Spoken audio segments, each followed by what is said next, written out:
Former, Baños. ano, Iho? Former. You were about to say something, eh. Former? Miss, ano lang sir, is Oh, ikaw naman, Iho. Huwag mo na akong bulahin. Meron ka sasabihin. Ano yun? yes sir, owner of former retired General Antonio sir. A new face of our PNP. Marami nagagalit sa amin dyan. We know that. Marami ang nagtatampo. We all knew that. But of course, we are doing our job.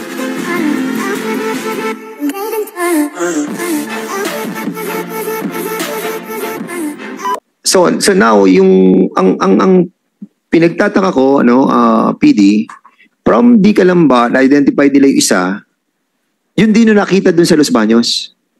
Will you confirm this that yung involved dun sa Calamba na nag-abduct, yun din na nag-abduct sa Magbanwa? Is this correct? Yes, Mr. Chair. One of those identified in the Calamba case was also identified at the Los Baños case, Your Honor. And meron pa tayong mga John Does. And we have also John Does. Kasi nakaka-worry yan no? Kasi Yes, yes. kung nangyari yan, no? Sa Calamba, Los Baños, di ba? Yes, Your Honor. At ang pretext nila is buy bust. At tapos meron palang kidnapping na nangyayari. I think And we have a problem. if I may, sir, and those are the reason why we immediately relieved them from their unit reassigned to provincial office and later requested for the restriction. And now they're under restriction to the regional office, Your Honor. Siguro tanungin natin si Mr. Magbanwa. Mr. Magbanwa, can you kindly tell your story, no? Sino po kayo at ano po relasyon niyo sa biktima? Una sa lahat, magandang hapon po. Ako po si Erwin Magbanwa, tubong Barangay Minapasok, Calatrava, Negros Occidental. Naninirahan po ako ngayon dito sa Los Baños, sa Barangay Malinta, Los Baños, Laguna. Ganito po yung nangyari sa kapatid ko po. February, bali nung time na yun, February po, nagkasakit po yun. Tapos, pinakumpine ko po yan sa bae. Ngayon, hindi po siya, bali 1 week, hindi po talaga gumaling. Pinalipat po namin sa Manila po. Tapos nung March 21 po, umuwi na siya. After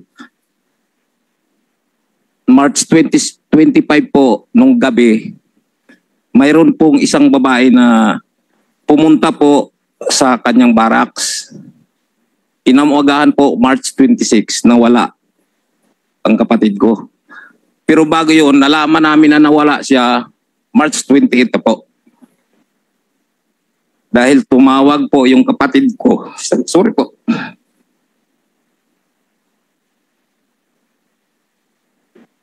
Nagaling po sa Negros na may nag-text sa kanya na ate, paano-ano mo si Randy Magbanwa? Ang sabi po, kapatid ko po yun. Sabi ate, may sasabihin kami sa inyo. Yung kapatid nyo po, kinuha po ng mga armadong lalaki na nakasibilyan. Tapos po, nung March 28, tumawag sa akin yung kapatid kong babae. Sabi sa akin, Kuya, kumusta ba si Randy? Sabi ko, bakit? Sabi niya, baka pwede puntahan mo sa trabaho.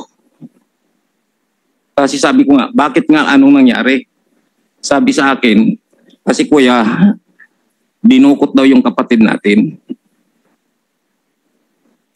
Kaya nung time na yun, mga 1 o'clock ng hapon po, galing po akong Calamba na bumabiyahe po ako ng jeep. Umuwi po ako ng Los Baños. Ang una ko pong pinuntahan po, yung amo niya po. At doon po ako nagtanong kung anong nangyari. Ang sabi niya sa akin, Erwin, yung kapatid mo, 2 araw na, hindi nakauwi. Tapos nung time na yun na nalaman ko, dumiritso ako sa barangay Lalakay. Nagtanong po ako doon kung mayroon bang naiblatter na nawala dyan na tao. Ang sagot nila, wala naman daw po. Hanggang sa pumunta po ako sa Los Baños Police Station, nagtanong din po ako kung mayroon nahuli na tao na ang pangalan ay Randy. Ayun nga po, wala din po kasi ang sagot din po sa Los Baños, wala naman pong operasyon ng ganun. Kaya ang ginawa ko po, bumalik ako dun sa amo niya. Sabi ko, boss, ano ba talagang nangyari? Ayun nga po, naikwento sa akin, sabi niya, Erwin, si Randy, nung 25 ng gabi, may dumating na babae na ang sabi, girlfriend daw niya, taga Calamba. Tapos nung umaga, umuwi yata nung babae, kinaumagaan, lumabas yung kapatid ko, bumili ng ulam po. Pagdating doon po, mga 1:30, nakita po namin sa CCTV doon sa Los Baños na doon po siya nakatambay sa kanto ng likod. Ngayon, habang nagtitext niya, nung paglingon niya, umihit siya papasok doon sa may likod po. Tapos yun na po ang huli namin pagkita sa kanya. Kasi wala na pong CCTV na banda ron sa kapila. Sino nag-provide ng CCTV doon? Bali po, Your Honor, yung CCTV po, doon mismo sa munisipyo po ng Los Baños. Bali, nung time na nag-report na po ako sa pulis, sinamahan po ako ng isang investigador, pinanood namin po sa video doon sa CCTV. So, from municipal station ng Los Baños. PD, sinong ano natin doon, ang chief of police during that time? We have here the former chief of police, Si Your Honor. Jolly Manuel Celatario? Yes, Siya ba yan? Yes, Mr. Chair. Oh, what did you done during that time? Good afternoon po, Your Honor. After receiving that information, sir, we conducted a follow-up and viewing of CCTVs doon po sa mga resort na katabi and sa National Highway po. Dire-diretso po yung aming ginawa. Dahil sa nagkataon po nga mahal na araw yon, bumalik po uli kami. Meron po kami nga na-secure na isang witness natin po doon sa resort kung saan po nangyari yung abduction incident. Yes, at doon yun na-identify na yung isang suspect ay yung police na nanggaling sa Calamba. Na-identify po nung witness yung 4 na suspect po natin and 4 Jandos po. At kasama doon sa Calamba yung si Burda na identify din nila yung si Burda. Yes po, Your Honor.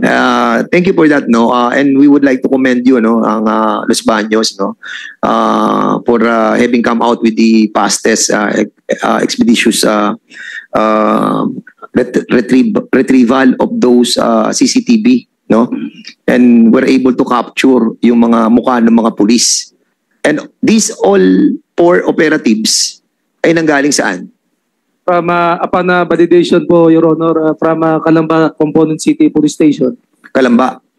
Okay. And I think we have to invite those personalities, ano, kasi sila yung involved dito, sila yung involved doon, at hanggang ngayon nawawala pa rin yung tao, hindi pa rin nakikita.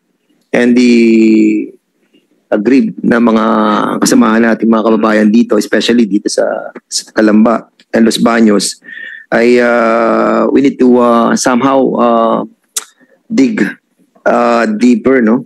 And what is the intention of those policemen? Unfortunately, wala sila dito. PD. Yes, sir. They are not around since they are not invited during this first. Hindi pa na na-invite sila. Are they under the custody of the region? Yes, Your Honor, they are under the restrictive custody of PRO Poroy. So for how many months already?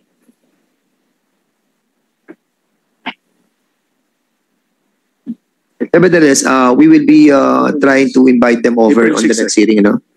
Para at least April 6. matanong natin sila. Sige, Congressman Paduano, please. PD at saka RD, the same police officers in 2 cases doon sa Los Baños sa Laguna. No, Your Honor, Calamba ba? dun sa involved sa Los Baños in Calamba, isang police lang po pareho, Your Honor. But itong mga police na ito are all assigned in the component city of Calamba. Oh, so lahat sila sa Calamba. Pero ang isang pangyayari sa Los Baños. Yes. Yes, Your Honor. Ano, in your initial findings, ba't magkalay ba't ganun yung involvement nila? Ano ba itong assignment ng previously assignment ng mga police na to?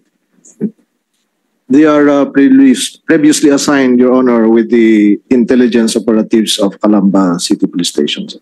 Intelligence operative, hindi yung sa DEO. I believe they are also part of the DAU, Your Honor. So part ng DEO. Yes. And the motive of these two incidents? We have not yet established a motive, although on the case of the Garay, we're able to find out that Mr. Garay was previously charged with Section 5 and was released on probation, Your Honor. Release and provision. Pero That is from 2019. so automatic na sa watchlist pa rin. Yes, Your Honor. Etong case nung yung taga-amin, kabawahin ko pala ito taga Negros. Based on our investigation, we have not yet found no record. No records. Yes, Your Honor. Matagal na pa, sir, matagal na pa ba dito yung kapatid mo? Mga ilang taon na po? Gamit lang na Since 1981 po. since 1981. Opo. Kasi So- ang una po naming trabaho sa gasolinahan po, bali crew po sila ng gasolinahan, ako po mekaniko. So, ang pinaka-previous pinaka-latest na niya na trabaho. Bali po yung latest niya trabaho po, iisa pa rin yung po yung amo niya. Kaso lang, caretaker na po siya ng resort po, nung may-ari ng gasolinahan po mismo. So, caretaker. Opo. PD, etong, Yes, Mr. Chair. etong sa case nung yung Magbanwa ba to? Yeah, Magbanwa. Yes, sir. Ano ba, wala kayong previous record of this Magbanwa involved in illegal activities? Based on our initial investigation, no record yet. Yung yung owner ng property. We will verify that, Your Honor. Hindi, kasi hindi naman pwede na dudukutin tapos wala unless personal. Diba? Love triangle ba yan o may utang o whatever. So we have to check dun sa background ng alleged victim at the same time yung company na pinagtrabahuan niya. Your Honor, I already talked with the owner of the resort. Days after the kidnapping incident, isa po siyang former government official. Medyo mataas din po ang katungkulan niya sa gobyerno dati, Your Honor. Yung owner. Can you state who's the owner of that property? That resort? Siguro naman, hindi naman, diba? If I may, Your Honor, babanggitin ko na lang po sa inyo mamaya, Your Honor. Mamaya. Pero, anong resort yun? As to the motive ng kidnapping, wala po kami doon. But still, without that motive, na-file pa rin namin po yung case, Your Honor. Pero we have to start with the motive, di ba? For the case to prosper. Kasi if we cannot establish the motive, madaling depensahan yun. Unless may direct knowledge yung witness. Based on the investigation, matibay po yung ebidensya natin, Okay. Your Honor. Pero anong pangalan ng resort na yun? Maybe the IOC and the Chief of Police of Los Baños will give details on that, Your Honor. Sir, yung name ng resort, sir, is Antonio Resort, sir. Antonio Resort. Yes. And what's the address of that Antonio Resort? Address Sir, po? that is a family name of former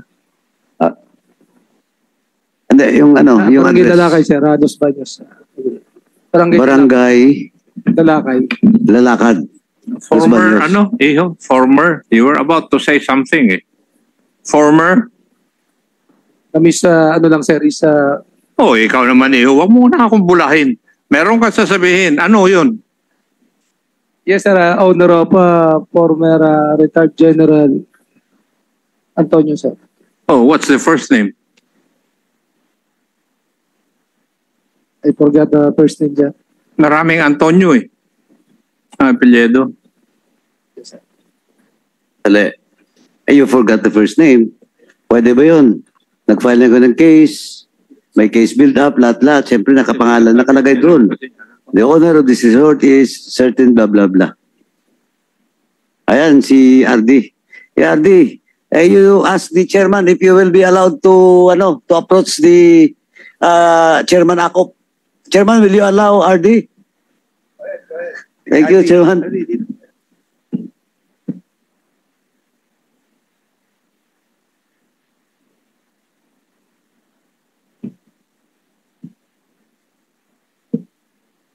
Okay, so Yes.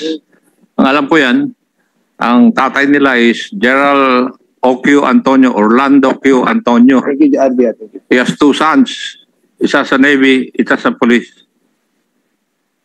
So bakit tayo mo sabihin? What's wrong with that? Sir, hindi ko po talaga tanda yung first name ni Sir Antonio, sir. Investigador, chief of police ka doon eh, dapat alam mo. Okay, thank you, Congressman Acop. Thank you, Congressman Paduano.